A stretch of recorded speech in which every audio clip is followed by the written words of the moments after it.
begin with a breaking story this morning coming out of the head of the local regional military administration, Alexander Staruk. We're learning that Russia struck the outskirts of the southern Ukrainian city of Zaporizhia overnight into this morning. The Dnipropetrovsk region across the river from the Russian-occupied Zaporizhia nuclear power plant has also reported shelling. He said there are no casualties, but details of the shelling are still being clarified. Well, it's a developing story, and we'll stay with that to bring you more details as they unfold. But officials in Russia and Ukraine say both countries carried out the latest in a series of prisoner of war exchanges, with both sides handing over 50 people. Russia's defense ministry said Ukraine had released 50 Russian soldiers who had been captured and released video of men it said were the freed Russian soldiers. The Russian defense ministry footage shows men saying they were happy to be going home. Denis Pushilin, the Moscow-backed head of the part of Ukraine's Donetsk region that is under Russian control, says earlier that a prisoner swap with Kiev was taking place involving 50 prisoners on each side. Kiev and Moscow have so far swapped over 1,000 prisoners of war since the beginning of the conflict in Ukraine back in February.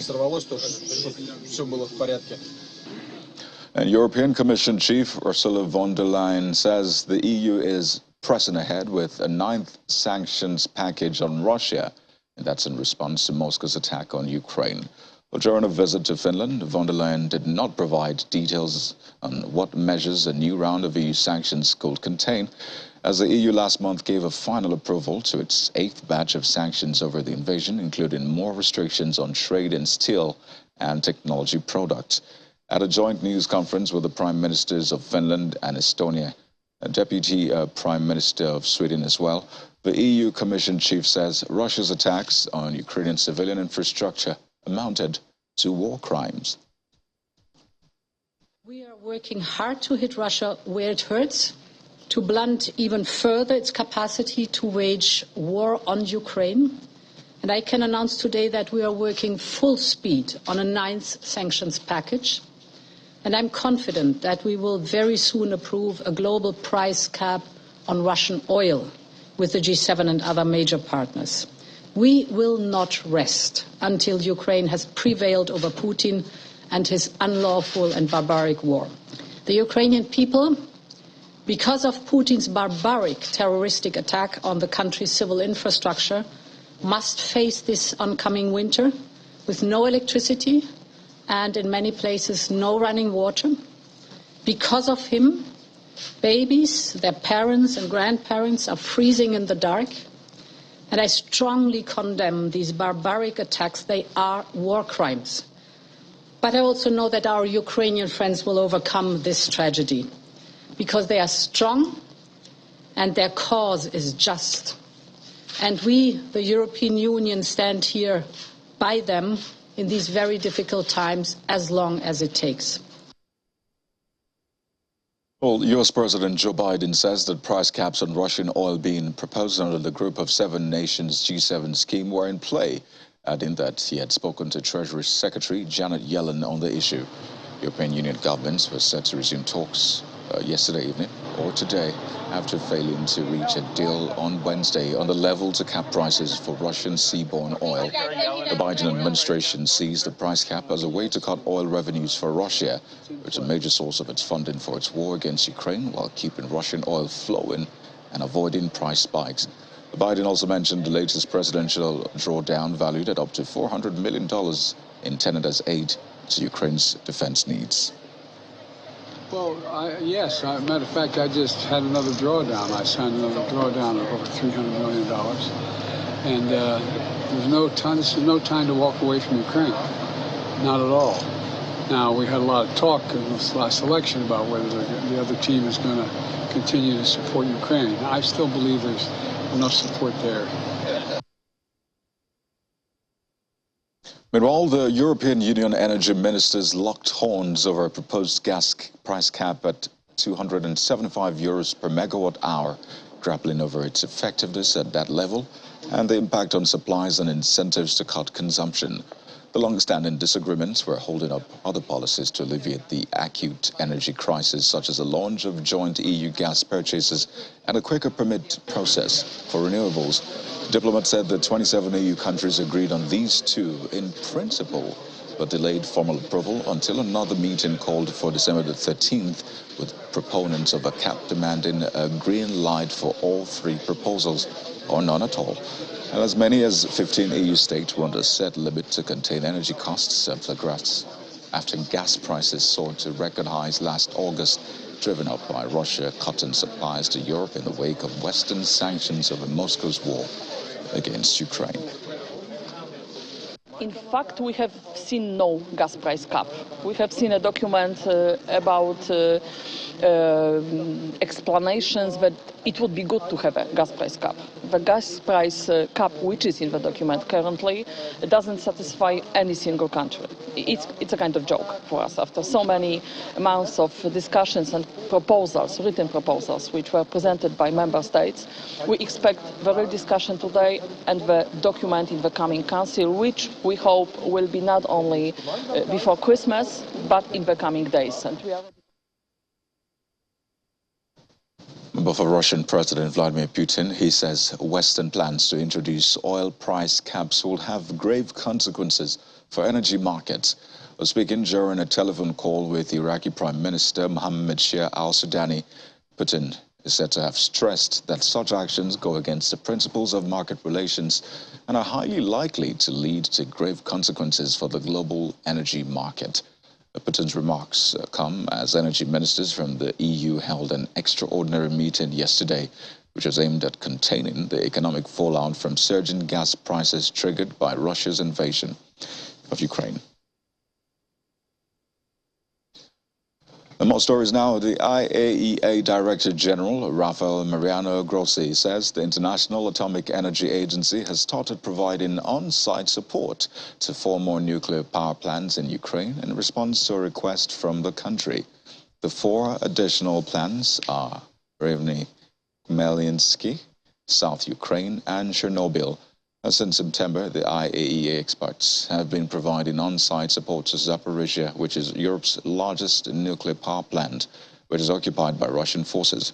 Mr. Grossi says following Russian strikes on Ukraine's energy infrastructure, Ukraine's operational nuclear power plants in Zaporizhia and others were disconnected from the grid and forced to rely on emergency diesel generators for the electricity they needed to ensure their continued safety and security.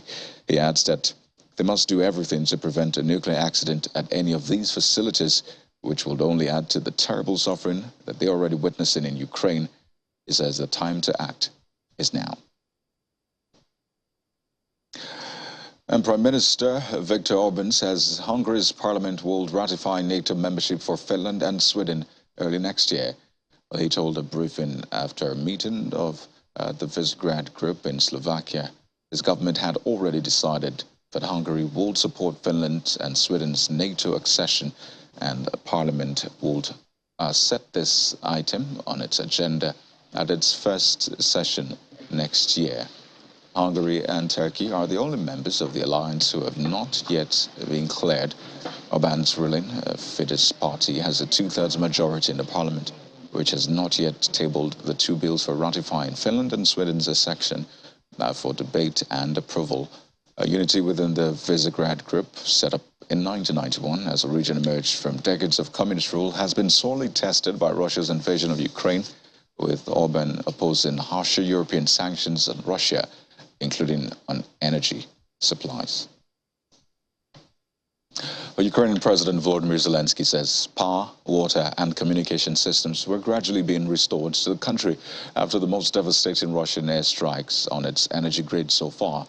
Thursday marked 9 months to the day since Moscow launched what it called a special military operation to protect Russian speakers. Ukraine and the West say the invasion is an unprovoked war on aggression, a war of aggression, I should say. Since early October, Russia has launched missiles roughly once a week in a bid to destroy the Ukrainian power grid. Zelensky adds that while power, heat, communications and water are being restored gradually, problems still exist with water supplies in 15 regions, including the capital.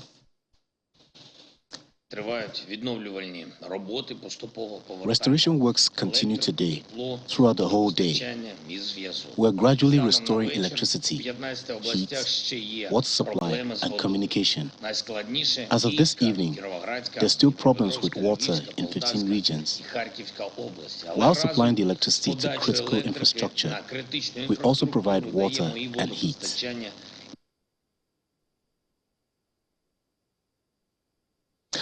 Well, let's push this conversation forward. We're joined on the program by Tom Rosseth, who is an Associate Professor of Intelligence Studies and head Ukraine program at Norwegian Defence University College. Thank you for joining us on the program.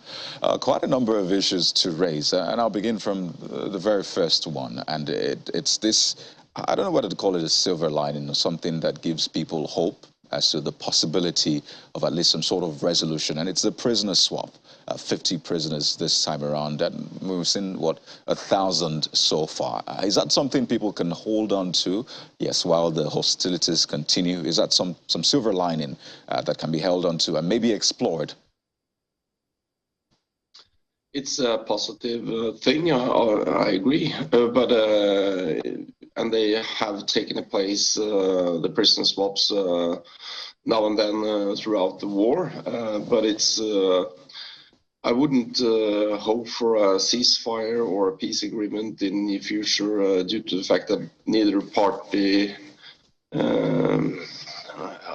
the parties are interested in a peace settlement at the moment. They are both hoping to get more wins on the ground, on the battlefield, and Russia is at the moment more on the defensive than Ukraine, but it then resort to bombardment and missiles over the whole of the Ukrainian territory. So this is a positive step, yes, but it's a very small one. Well, I just wanted to really start on a positive maybe, but well, it's not so good news, really, especially with the breaking story, the developing story we have that Russia may have struck the outskirts of the southern Ukrainian city of Zaporizhia overnight into today. It looked like, I mean, Ukraine was going to have a reprieve with a major withdrawal of Russia some weeks back. But with the recent attacks you have seen, of course, Russia has spoken about the one a few days back. But with this recent one, is this a full-blown resumption of hostilities? What do you think about this developing story? Well, along the front line, there is constant clashes, constant bombardments by the Russian side. So this is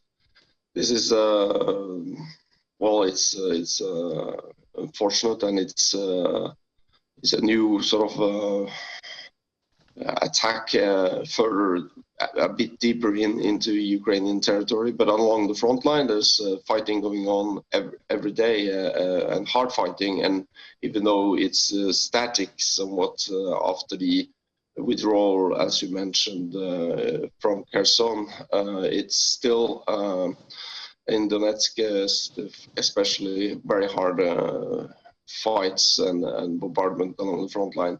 In Zaporizhia, it's not been that hard fighting lately, not from the Russian side. So this is, as you mentioned, something new. So it will be interesting to follow the developments there. I'd like to maybe also take you to what's played out at the UN Security Council, because I think we can really explore all of the options in finding a resolution to this. So it's happening, I mean, with both parties, even on a multilateral scale. And I imagine you followed some of the proceedings at the UN Security Council, the Ukrainian president addressing Russia's representative, saying, well, he shouldn't have addressed based on the rules of the UN Security Council. And then the US's position saying, well, it looks like Russia is trying to freeze Ukraine into submission. What do you make of all of the proceedings at the UN Security Council, I imagine? Well, it's important for Ukraine to be heard and get their pressing issues into the council and get it considered. But obviously, the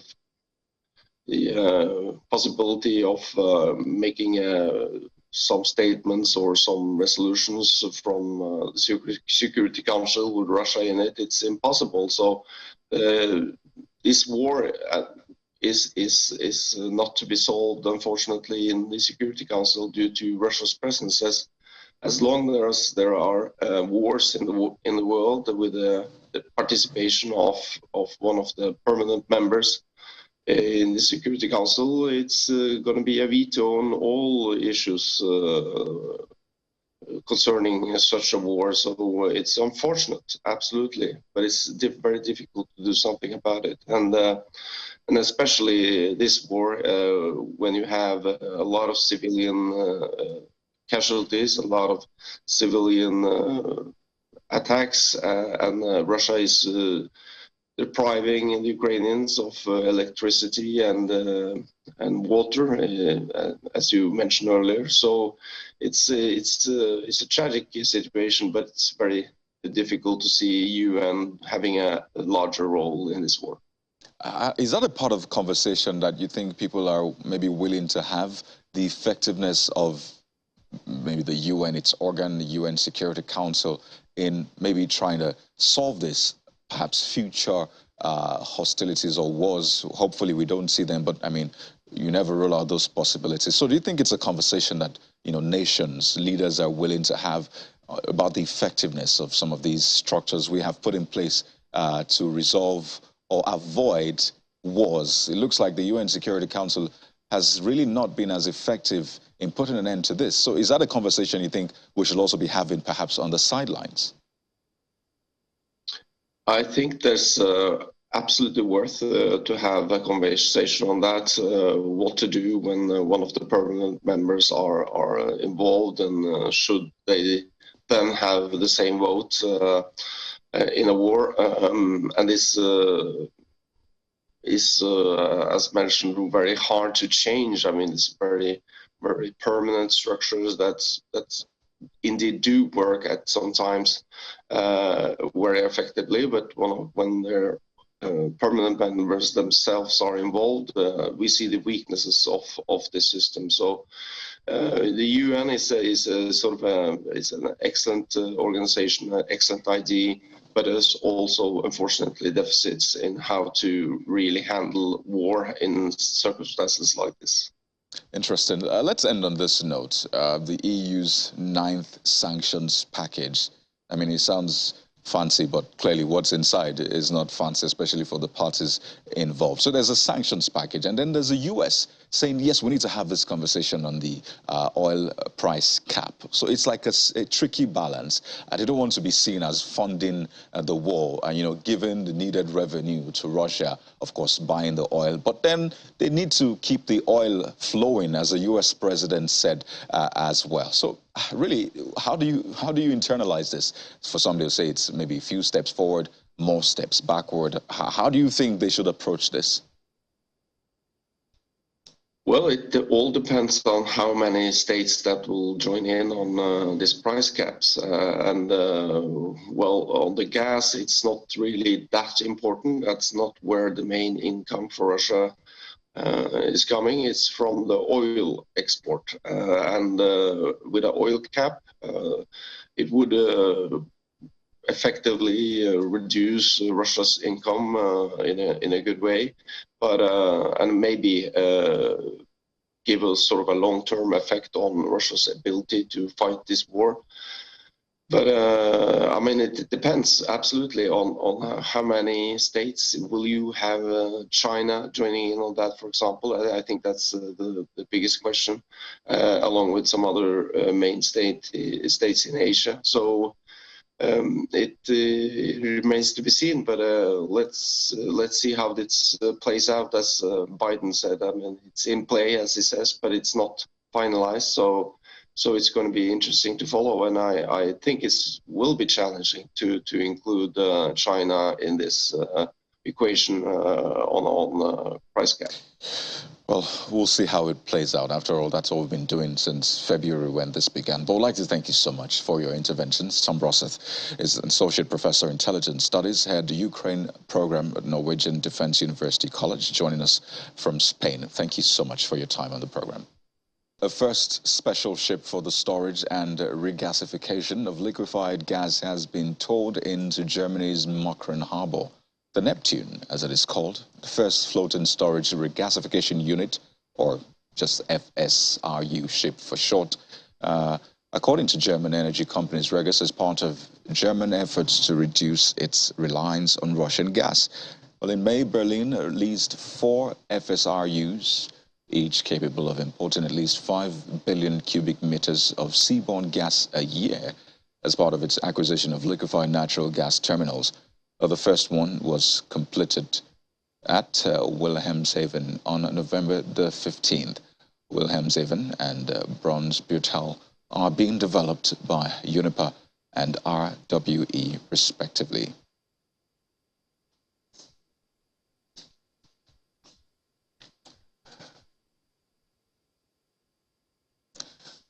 Well, let's bring you some more insight on the program. We're joined by Ladi Williams to give us a business perspective to the war and, of course, the effects across the world. Good morning, Ladi. Good morning, Kay, and happy Friday. Well, yes, thank God it's Friday. Yeah, thank God it's Friday on this side, but with the breaking news coming in from Obviously Ukraine with the recent attacks. Yeah, I'm not sure if it's TGIF, no, really. No, it's not. But, not you know, on the sidelines, we've seen what's playing out in Russia as well, and it's your field, I imagine. Russia to launch this national crypto exchange, and I imagine it's in a bid to, control digital assets? Is that more state control? Exactly. They're trying to make it more, state control, because we see the cryptocurrency industry is getting a lot of attention, right now, even with the meltdown of that FTX. The heartbreaks. Yes, the FTX exchange, and, a lot of traders right now, all the gains, wiped off, with the downturn in the market. So, but the main issue is what happened with FTX. FTX was a massive exchange. People all over the world, traded digital assets on that exchange, and that implosion, impacted a lot of people. It still remains to be seen what happens if they're able to get, most of those funds back. So, we're seeing the central bank in Russia and the Ministry of Finance there, looking for ways to actually have a state-owned, cryptocurrency exchange. That way, they're able to control it, make sure there's that users don't lose their funds. Oh, really? So there's some sort of insurance with government participation? Exactly, because it's going to be backed by the government. So obviously there'll be a lot of oversight, and there'll be a lot of regulation, when it comes to that kind of exchange. But, at the end of the day, exchanges are run by, private entities, and some are decentralized. Most are centralized exchanges.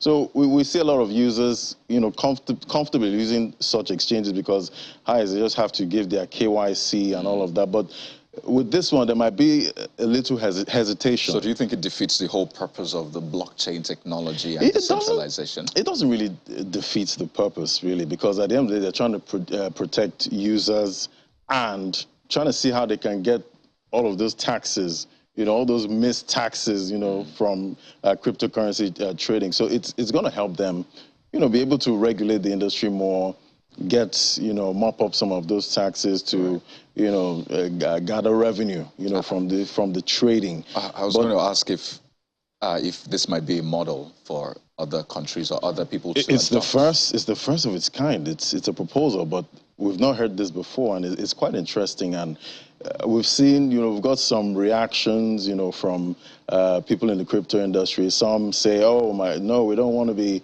controlled by the government and all of that. But you know how it is. At the end of the day, we know Russia, they're trying to also, escape some of these sanctions, the financial sanctions. They're trying to find ways, to make sure that they can trade with other countries, outside the US dollar. It's been called the de-dollarization. They're still, this is still one of those things they're trying to explore to see how they can, escape some of these sanctions. But it's something we're still watching. It's a proposal. remains to be seen if they actually go through with it. I mean, we'll definitely see. But there's something upon us. As they say, winter is upon us. Yes, and now we're seeing that European gas is heading for weekly gains. Yeah. And the cold is actually gaining as well. So, exactly. I mean, because at the end of the day, you know, with winter, you know, upon us, that means there's going to be a lot of demand for gas. Exactly. And we know that the gas prices have skyrocketed this year. They've gone up over 100%, you know, this year already. And, you know, we know Europe and Germany, they've done all they can to, you know, store up, you know, enough gas for the winter. You know, ever since, you know, Russia turned off the taps or limited the supply, you know, of gas. And at the end of the day, we see them actually trying to get that, you know, floating LNG terminal, which is going to cost them double of what they plan to spend. So, and that's still, you know, a long-term arrangement. But at the end of the day, we're seeing a lot of volatility in that market, the oil market, energy prices, so much volatility. If you see oil today, it's up today, it's down tomorrow, demand issues, supply issues, China, COVID cases rising, all of that, you know, impacting prices. So it's expected that we'll see a lot of volatility, and obviously with energy and with gas prices, that is expected. You know, the German economy there, we know they're export dependent. So at the end of the day, they need a lot of gas to make sure their industries are working, and the households, you know, you have to make sure households are protected, because these gas prices are going up, and they're still quite elevated at this time. So we've seen them work on that, you know, gas price cap, you know, to see how they can also, you know, pay the difference, you know, some kind of subsidy for households and industry. So it's expected volatility we're seeing with prices there. Because, I mean, the winter is quite brutal. Oh, yes, it is. It's not kind at all. No, but we'll see how this plays out. Thank you so much, Ladi Williams. We'll be seeing you in a couple of minutes with more. Thank you so much. Thank you. Well, at least 7 people were killed yesterday and another 21 injured after Russian forces shelled the southern Ukrainian port city of Kherson. Or Yaroslav Yanushevich, the head of the Kherson region military administration, confirmed this in a Telegram post as he offered his condolences to the families of victims and wished for eternal memory for those killed, to those killed by Russian invaders. He said their deaths marked what he described as another terrible page in the history of the city. The Ukrainian President Volodymyr Zelensky earlier on said the Russian artillery attacks on Kherson city and the surrounding area began immediately after the Russian army was forced to flee from the region early in November.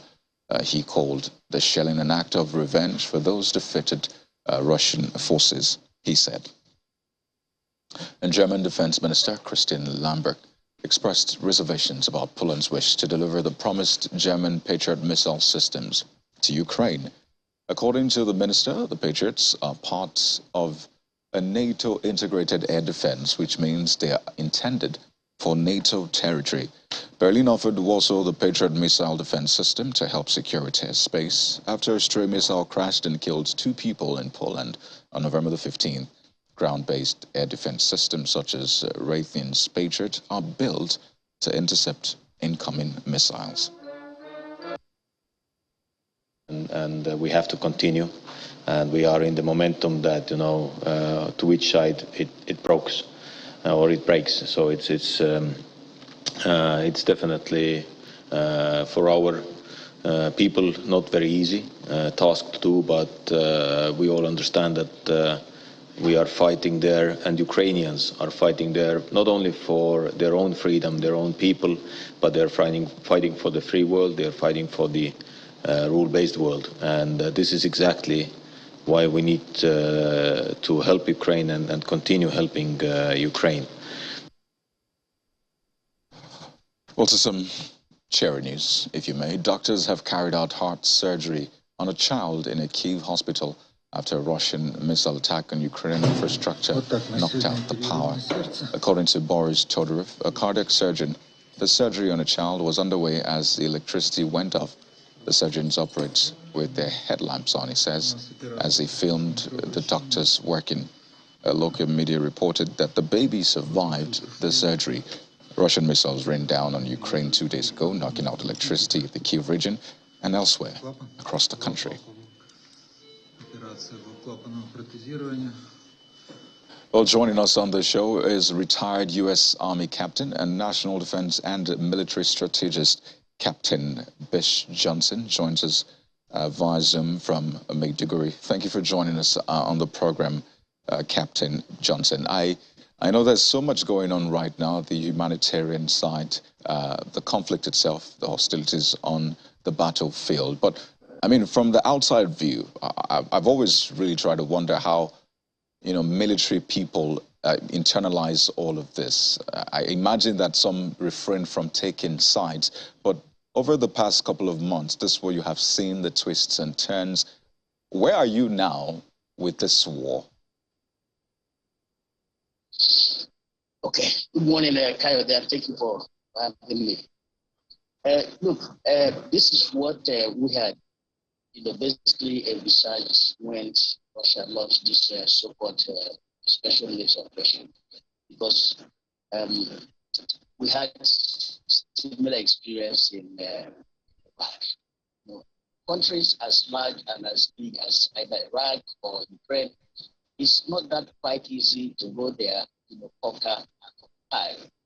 You can, within the first 72 hours or so, conquer certain territories. But the bigger question is, how many days will it take you to occupy it? Russia, as it is right now, does not have the capacity to conquer Ukraine and occupy it. So we saw this thing as a war that is going to be so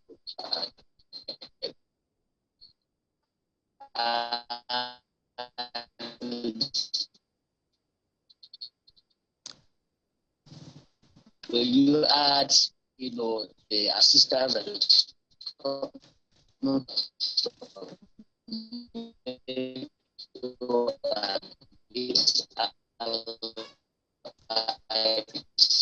this is the area that Russia is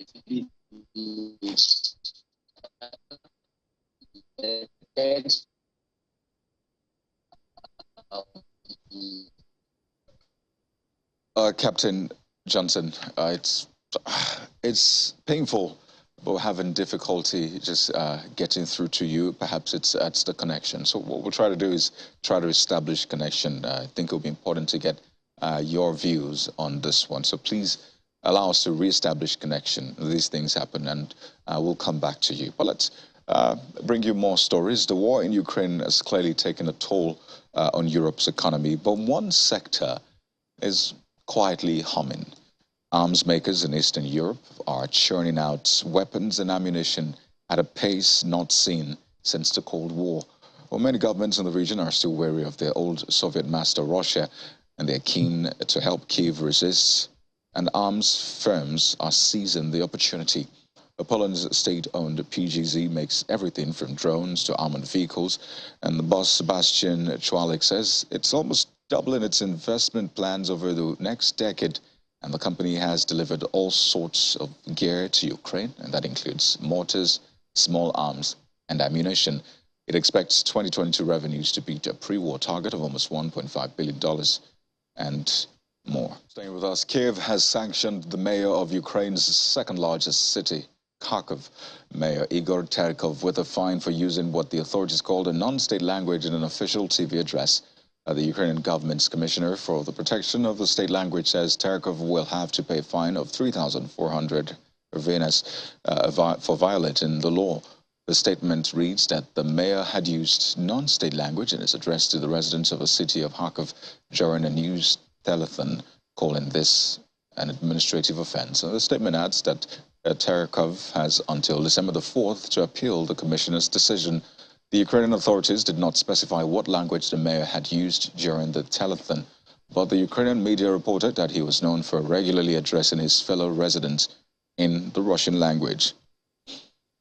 The Ukrainian pop star Svetlana Loboda has been declared an unacceptable or unwelcome person by Lithuania, with the country's culture minister calling on venues and promoters to deny her a stage. The former Eurovision contestant was added to the blacklist despite repeatedly condemning Russia's military operation in Ukraine. Lithuanian Culture Minister Simonas Kairis added that since Loboda is a Ukrainian citizen living in Latvia, she can't be banned from entering Lithuania, but instead she will be added to a list of what was described as undesirable persons, and concert organizers will be encouraged or coerced not to go through with a series of planned performances. The culture minister says anyone platforming the border is at risk and could lose their investments, adding that the state will always be on what he called the right side. In the meantime, workers prepared, or in fact repaired, power infrastructure on Wednesday in parts of Ukraine's retaken south. The power infrastructure was damaged during fierce fighting that took place here as Russia tried to hold control over the Kherson region.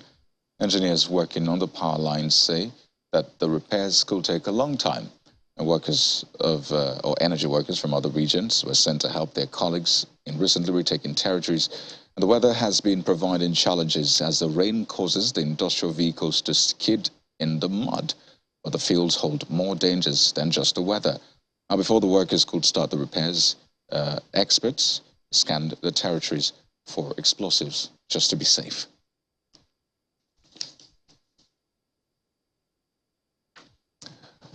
Finally on the program, Kyiv residents flocked to a co-working space. It was powered by a generator after the city was hit by electricity outages.